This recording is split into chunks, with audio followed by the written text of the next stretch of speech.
Where's the $2K I send every month? Mom's all worn out. Exhausted, I respond, Did you check your mom's bank book? Huh? Bank book? Given his bewildered response, I sigh, remove my shoes, and retrieve a bank book from the living room. Here, your mom's bank book. She dropped it the last time she visited. He takes the bank book from me and checks it. His face turns pale as he looks at me. What? What's this? That's what I'm talking about. I pointed to the bank book. Besides the transfers from my account, there were deposits from another person. All deposited money was immediately transferred to another account under my mother-in-law's name. My husband sat down, weakly. He got up, looked at me, and said, We need to check with Mom. My name is Pam. I'm a 42-year-old working woman. My husband, Bob, is 3 years younger than me, and we've been married for about 2 years. We've worked at the same company for over a decade, but we've always just been colleagues. However, we once got assigned to work on a project which brought us closer together. After the project was completed, he invited me to dinner and confessed his feelings. Honestly, I'm a workaholic and I didn't have any plans on getting married. I did date when I was younger, but my work-first attitude always led to breakups. When I turned 35, I figured I was fine not getting married. Knowing all this, Bob still wanted to be with me. He even prepared a ring for what was supposed to be just a casual dinner. I was drawn to his earnestness and suggested we started dating, and so our relationship began. As we talked about family and more, I saw his kindness. He was supportive, allowing me to throw myself into work. I thought, he is the man for me, and proposed to him. The ring he had initially prepared became our wedding ring. Bob's father had disappeared one day, and his mother had raised him single-handedly. It's hard for a single, unemployed mother to find a good job. She held down several jobs just to make ends meet. When Bob got a job, his mom broke down from overwork and could no longer work long hours. Now she barely gets by on her part-time earnings in an old apartment. Bob's company required him to move frequently, so he left home when he got his job. He was worried about his mother, who could hardly work, and sent her $1.5K every month. And it seems like nothing has changed since he transitioned into his current job. He once offered to live with his mother-in-law since his company was near her house, but she declined, saying she didn't want to intrude on her son's privacy. Indeed, even when he suddenly suggested for us to live with his mother, she refused, stating that she did not want to disrupt our newlywed life.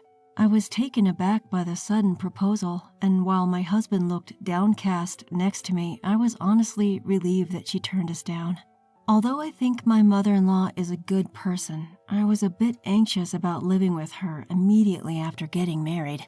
When we returned home, I told my husband that I was upset with him, as he made a proposal without even talking to me about it first. We then agreed on discussing everything before making any decisions from there on out. I understood that my husband was just concerned about his mother, so I suggested we keep in regular contact and visit her on weekends. In addition, I spoke to my husband about increasing our financial support to her, given that we were both working after getting married, and we decided to increase it to $2K. My mother-in-law was tearful with joy, and we both put more effort into our work, hoping that she would be able to spend her old age happily after all her hardships. However, my mother-in-law's life didn't seem to be improving at all, and as the deposit day approached each month, she began to make calls demanding the money. I initially thought that she must be in trouble too, but it started to feel a bit gloomy as it continued every month. What's more, she called us without hesitation. She would say, "Have you deposited my money for this month yet?" as if she was entitled to it.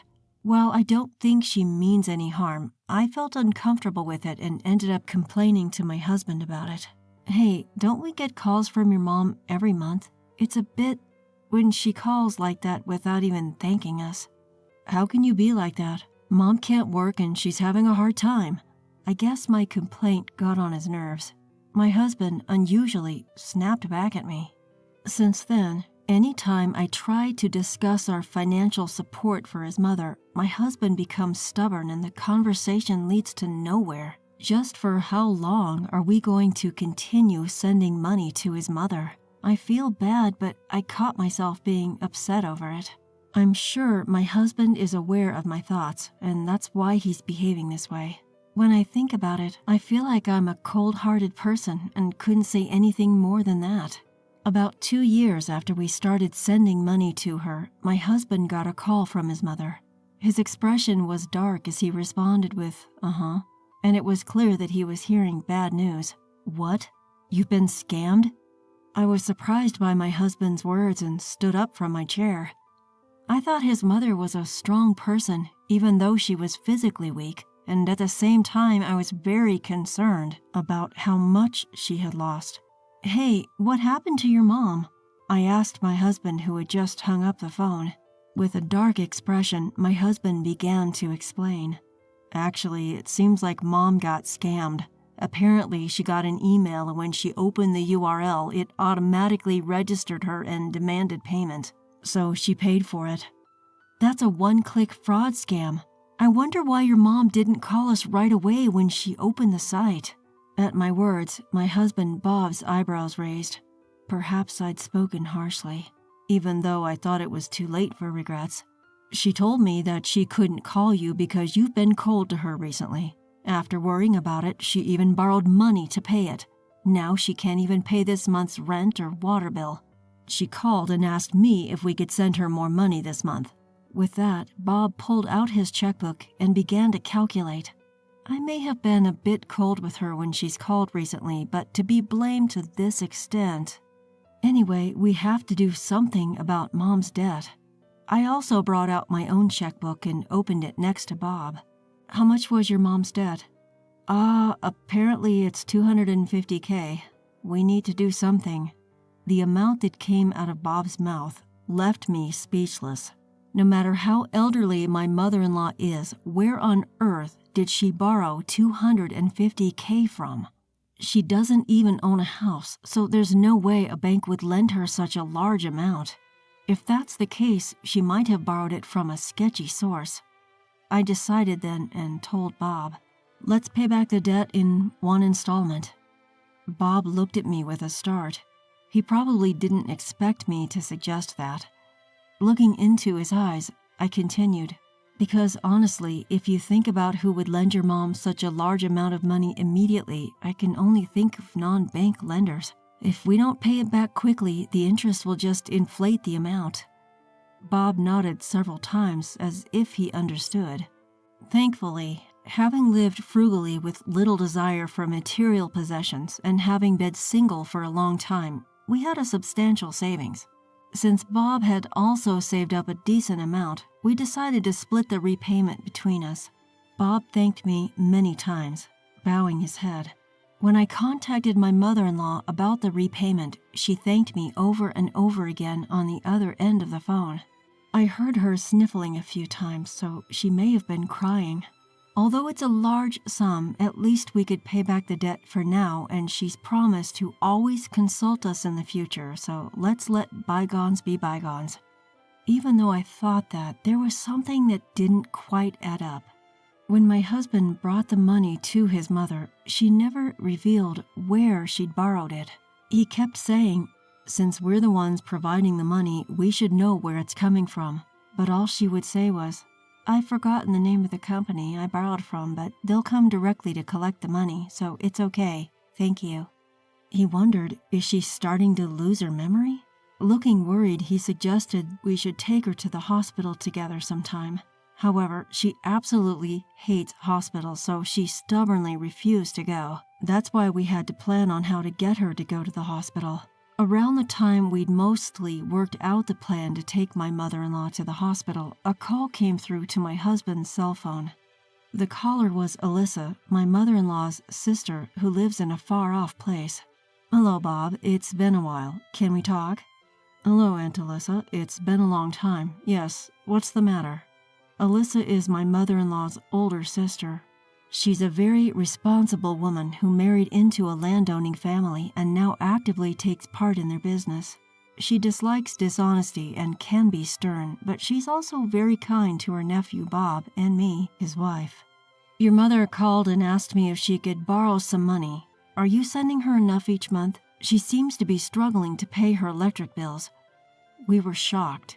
We always make sure to send money each month and had just paid off her debt. We thanked Alyssa, then hurriedly called my mother-in-law and brought her to our house. She arrived in a disheveled state, wearing an old t-shirt, looking like she was clearly struggling financially. Mom, why did you ask Alyssa for money without telling us? I didn't ask for any money. She just asked how I was doing, so I told her that I'm not as well off as you guys, but I'm getting by. Her expression didn't seem like she was lying, so we exchanged glances. Could Alyssa have misunderstood? Maybe her complaining sounded like a plea for help. We reassured Alyssa that we were sending money to her every month. Mom, do you have other debts? Should we increase the amount we're sending? Well, she isn't really saying anything. Let's check her income and expenses next time. She might have entered into some contract we don't know about. Let's decide about increasing her support funds after that. My husband agreed with a nod. I put our checkbook, which was still out, back into the drawer, then finished up the rest of the housework. A few days later, I had to work on my day off, so we decided my husband would go to his mother's house alone. I asked him to casually bring up the topic of going to the hospital with her, then headed to work. I was swamped with troubleshooting at work, so much so that I didn't have time for lunch, but I managed to text my husband asking, "How's your mother doing?" I noticed a missed call from my husband in the evening on my way home from work. Judging by the lack of any accompanying message, I figured it must be something he wanted to discuss in person. With that in mind, I texted back, "On my way, home in 10, and hurried back. I'm home. As I opened the front door and announced my arrival, my husband was there, standing in the foyer, his face beet red. Sorry I couldn't take your call. How was your mother? At my words, my husband's face went even redder, and he yelled at me. Where's the $2,000 I send every month? Mom's all worn out. Feeling foggy from fatigue, I only managed to ask, did you check her bank book? Huh? Bank book? My husband looked taken aback. I sighed, took off my shoes, and fetched a bank book from the living room. Here, this is her bank book. She dropped it the last time she was here. My husband took the bank book from me and looked through it. His face went pale, and he looked up at me. What? What is this? Well, that's what I'm trying to tell you. I pointed to the bank book as I explained. Not only were there transfers from my account listed in the bank book, but also transfers from another person. Moreover, all of the deposited money was immediately transferred to another account under my mother-in-law's name. My husband slumped down on the spot, clearly overwhelmed. However, he quickly got back up and looked straight at me, saying, "We should confront my mother directly." With that, he called her number, but she didn't answer. Although she usually picks up immediately, something seemed off this time. We decided to go over to her house. Hey, my mom's mailbox is sealed shut with duct tape. Do you see it? Upon arriving at my mother-in-law's apartment, my husband pointed out an unusual sight. No way. I felt a sinking feeling in my stomach as I looked at the mailbox, indeed, sealed with duct tape. What could have happened to my mother-in-law? Let's go ask the landlord. So we went to visit the landlady. The landlord, who also lives in the same apartment complex, is a friendly old lady. There, we were to learn a shocking truth. She moved to that high-rise condominium over there, didn't she? She was bragging about how her sons bought it for her. How envious. Our eyes widened in surprise. The only son my mother-in-law has is my husband, but we didn't purchase any condominium. After thanking the landlord, we decided to head over to the condominium she mentioned. The condominium was a new building and the tallest one in the neighborhood. The price of the units was exorbitantly high compared to other condos in the vicinity. How on earth could my mother afford to buy a place like this? My husband gaped at the towering building. I had a sinking feeling in my stomach. Shortly thereafter, we saw a figure approaching the condominium. It was my mother-in-law. Unaware of us, she was happily humming a tune, skipping along with brand shopping bags in her hands. "Mom, what are you doing?" My husband was the first one to rush out. At first, my mother-in-law stopped in surprise but quickly continued walking towards the condominium. My husband blocked her path. Looking annoyed, she looked up at him and retorted, "What? What do you mean, what? You told us you had no money. Then how are you living in a place like this? What's with those bags? Stop nagging. You're disturbing the neighbors. Of course, no matter how much money you have, it's never enough to indulge in luxuries," she replied dismissively. Shaking, my husband somehow squeezed out a response. "Were you lying? You said you couldn't work. We thought we were helping you out of gratitude for raising me. Pam even helped. You're so noisy about money. A mother's happiness is her son's happiness. Isn't it enough that I'm happy?" Looking at my mother-in-law's snide smile, I realized she was not the person I knew. My husband must have been seeing this side of her for the first time too. He stood beside me, his face pale. My mother-in-law brushed past my stunned husband and with a casual "see ya" disappeared inside. My husband just stood there, dumbfounded. The realization that his mother, who he had cherished so much, had betrayed him was just too much to bear. I could sense his shock, and it felt like my chest was being crushed. I looked at my husband's hand and suggested, "Let's get back at her." He was taken aback at first, but after a moment, he nodded in agreement. From then on, we started planning our strategy. First, we decided to stop sending her money and begin tracking where her money was coming from. To our surprise, when we hired a detective to investigate around my mother-in-law, we discovered that she was receiving a steady sum of money each month from a certain individual. We got in touch with this person and informed him about my mother-in-law's situation. 2 weeks later, my mother-in-law called my husband. "Hey, what are you meddling in?" My mother-in-law's shouting voice came through the phone loud enough for me to hear. With a sigh, my husband responded matter-of-factly, "What do you mean by meddling? You told us that Dad found another woman and left. You told us that you couldn't get in touch with him. All lies. We heard everything from Dad." The person we contacted turned out to be my husband's father, in other words, my father-in-law. My husband and I had been told that my father-in-law was a womanizer who left for another woman and didn't even know where he was, but it turned out he was living in his ancestral home far away. The reason for the divorce was my mother-in-law's gambling problem and embezzlement. The moment my father-in-law said he was taking over the family farming business, she had brought up divorce, and he readily agreed. He had actually intended to take my husband with him, but my mother-in-law had taken him and disappeared.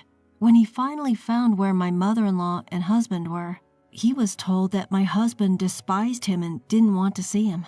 Thus, to fulfill his duty as a father, he had been sending money ever since. She lied that we were living together, even after I became an adult, and kept demanding money from Dad. Dad was shocked. We told Dad he doesn't need to pay her anymore. Even the money he paid after I was of age, he doesn't need to ask for it back, but he should never get involved with you ever again. I could hear my mother-in-law mutter weakly, "That can't be." My husband dealt her another blow with his icy voice. "We won't be sending you money anymore either. We're going to move too, so we don't want to see you again." "How can you say that? What am I supposed to do about my living expenses? You need to repay me for the effort I put into raising you." My mother-in-law's shrill voice echoed out from the phone. With another sigh, my husband responded stoically, "I think I've repaid enough for being raised. I've been using my entire bonus for your expenses for over 15 years since I started working. From now on, I'm going to use it for my own family." My husband said that and looked at me. I could hear my mother-in-law still shouting something over the phone, but my husband calmly hung up without paying her any mind. The retaliation wasn't over with this. We began preparations for a second round. About a week after my mother-in-law called, she called again. She was clearly flustered and incoherent, but in summary, she was complaining about the sale of her condo. In fact, as we investigated, it turned out that my husband had become the guardian of his mother. Not only that, the loan for the purchase of the condo had been taken out in his name. Therefore, even though the condo was in my mother-in-law's name, it was no problem for my husband to sell it, according to the lawyer, and so we arranged to sell the condo.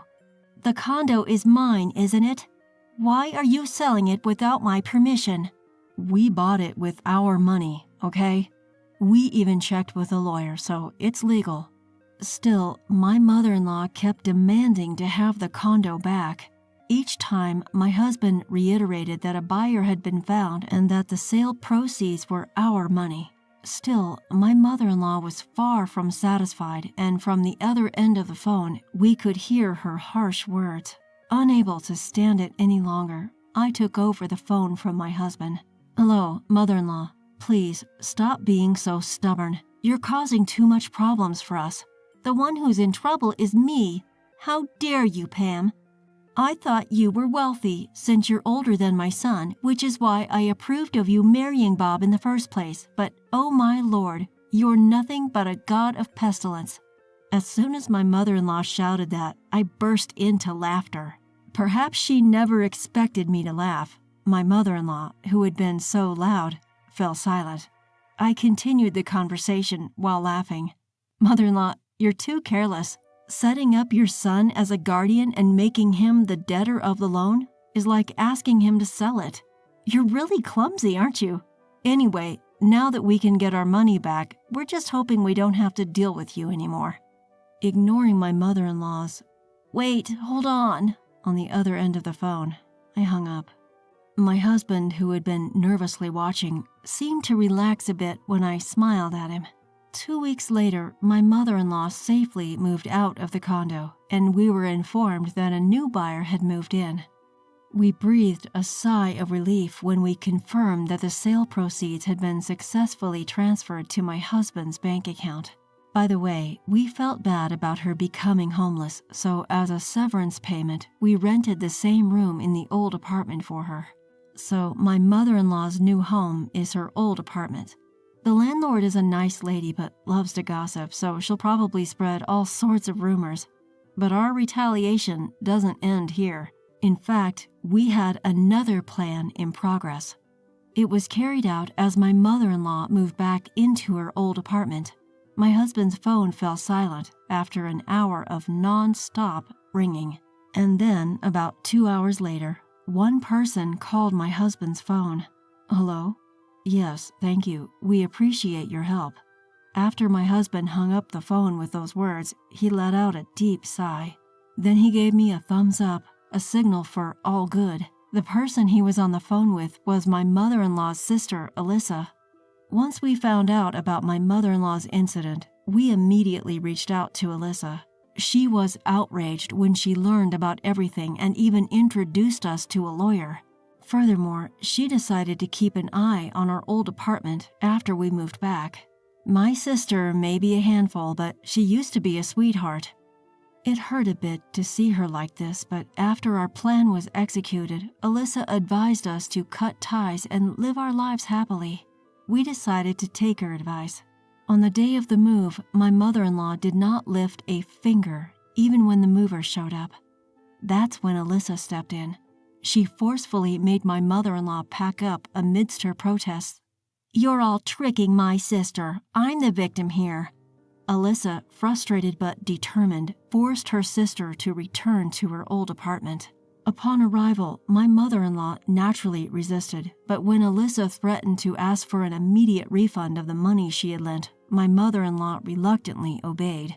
In fact, my mother-in-law had been extorting not only my husband and me, but Alyssa as well for a large amount of money. Alyssa, not knowing any of this, had been helping her, thinking about the struggles her sister had to go through while raising her son all by herself. It's unforgivable that my mother-in-law tricked such a kind-hearted woman. Alyssa, however, has no intention of letting my mother-in-law keep the money she has lent. It seems she's made arrangements for my mother-in-law to repay her from her monthly paycheck. The amount of aid my mother-in-law received from Alyssa was considerable. It's such a hefty sum that it's doubtful whether she could repay it even if she worked her whole life. However, my mother-in-law has hardly ever worked, and even part-time jobs are hard to come by.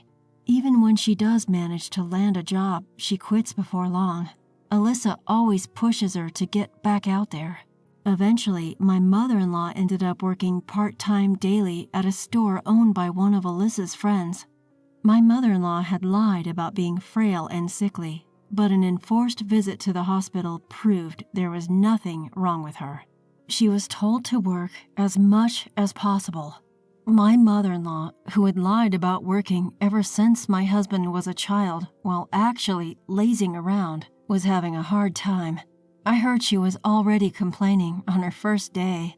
When the news of the plan's success came in, Alyssa said, laughing, "She hardly has any willpower, that one." As for us, we moved as soon as we got word from Alyssa that she had shoved my mother-in-law into her apartment. We relocated near my parents' home, a distance that now requires air travel from my mother-in-law's place. This has helped us mentally, and we're living peacefully. As we both can work remotely, there was no issue in continuing our jobs. My parents' constant presence since we moved has led to my husband bonding with my father. We had agreed that we wouldn't mind not having children, but soon after we settled down, I fell ill and found out I was pregnant at the hospital. My husband was surprised too, but now he's fascinated by our growing child with every checkup. I feel the same and promptly applied for maternity leave. We plan to take turns nurturing our child with abundant love.